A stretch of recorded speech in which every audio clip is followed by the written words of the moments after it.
Welcome back, friends.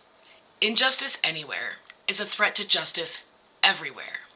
That quote comes to us from Dr. Martin Luther King Jr., and we hear it a lot, especially during this week. And yes, I am painfully aware of how awkward that sounds coming from someone who looks like me. So before anyone clicks away, stay with me. Today we're doing something a little bit different. We're doing a ritual for social justice, using things you probably already have at home. We're going to talk about what injustice actually looks like, focus on one specific case where justice continues to be delayed, and then we're going to do something about it, both mundanely and magically. Watch until the end, because this ritual might surprise you. In my opinion, this is some of the most important work that we can do. So, let's get into it. So that MLK quote gets tossed around a lot, and frequently without context. But injustice is not abstract. It's specific. It has names. One of those names is Casey Goodson Jr.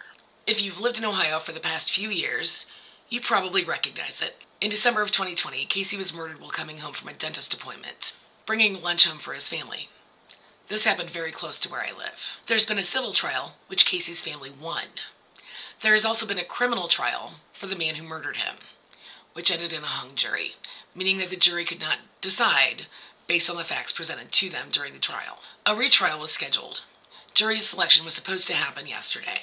Instead, delayed again, for reasons that, as of filming, are not clear. This is not the first delay. Not even close. So today, we're doing a working to get things going, to light a fire under the wheels of justice, to say enough is enough. And while this ritual is rooted here in Columbus, it absolutely applies more broadly to cases across the country, including what we're seeing unfold in Minnesota and beyond. So before we go any further, let's establish some ground rules. First, we are not here to debate the merits of this case. We are not dissecting legal strategies, evidence, or hypotheticals.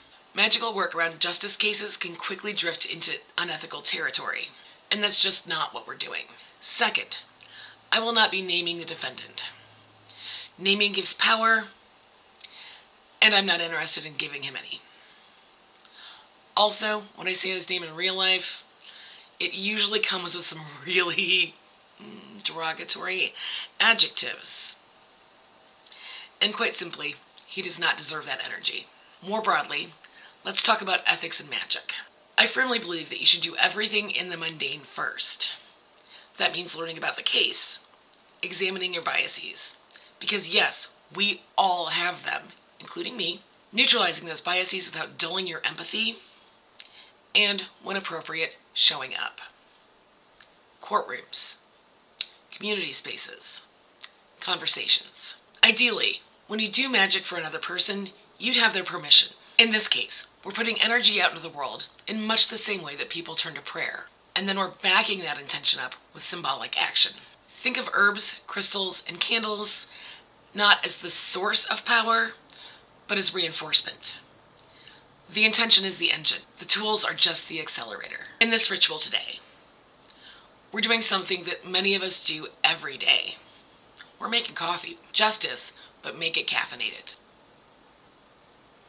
Do what's accessible to you. If you don't have coffee making apparatus at home, then go pick up a Mexican hot chocolate from a coffee shop near you.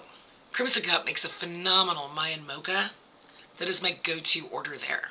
Intention matters far more than tools. Let's start with the coffee. What you'll need: coffee beans to speed things up, cinnamon for speed and success, cayenne to light a fire under the judge and jury, chocolate oat milk for strength, prosperity, and divine favor, and because it's what I had on hand, and water to get things flowing again. As you grind your coffee beans, say, I grind these beans for Casey Goodson Jr. May his positivity and love be spread as the beans are ground. May any obstacles preventing his family from receiving justice be shattered into tiny pieces. Envision a positive outcome as you're grinding your beans. Add the grounds to your coffee maker. As you pour in the water, say, as this water flows through the coffee grounds, so does justice move through our community. As this water saturates each grind, so does Casey's family feel the love surrounding them. And as this coffee fills the carafe, so does the urgency to bring this matter to a close. once and for all. Then brew. While you drink your coffee, reflect on the justice and strength cards from your tarot deck. Think about what healing might look like for Columbus. Feel the caffeine hit. And reflect on how unacceptable it is that his family has endured over 5 years of delays. And then breathe. Because justice delayed is not justice denied forever. You could also light a candle. I'm using my Refresh, Energize, and Purify candle because clarity, renewal, and forward momentum feel appropriate here. Optional additions, if you have them, include wearing a piece of hematite to reflect that negativity back to where it belongs.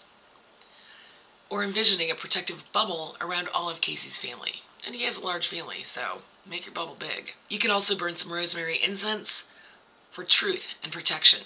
And there you have it. We are speeding up this little delay. This kind of work matters.